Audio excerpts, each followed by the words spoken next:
in the country have a role to take care of the widows and the orphans. And when they were doing that and doing that properly, making sure they were fed and taken care of, and a widow and orphan, I don't think it's just somebody, just a family that lost, you know, their husband or their dad.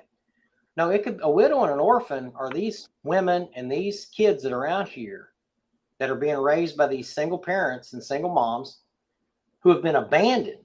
So they're essentially widows as well. I mean, the guy might as well be dead if he's not paying for his own kids, if he's not making sure that they got insurance, making sure that their teeth aren't crooked, making sure that they're healthy, nobody's abusing their children. And some of them, they just go out and they have kids and they move on. Blame on the women too for laying down and letting that happen, because they could have said no and they chose to not say no.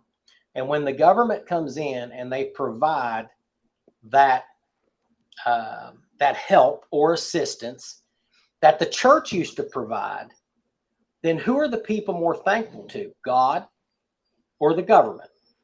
The government gives you more money than what the churches do. The churches just make sure you get fed, and they don't even do that now for the most part, unless they have a fish fry on Friday or they have some sort of a picnic on the weekend. They don't go around and deliver the food baskets like they used to do to that widow and those orphans and those families that didn't have anything.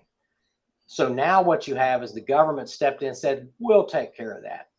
We'll pay you $700 a month just to stay home and not do anything. You know, we will give you X amount of money for food, X amount of money for, for insurance, X amount of money for this or X amount of money for that. And it becomes more advantageous for people to stay home and to be a single parent. And that's where I think we're failing at. And we're not pushing men to be men anymore. We're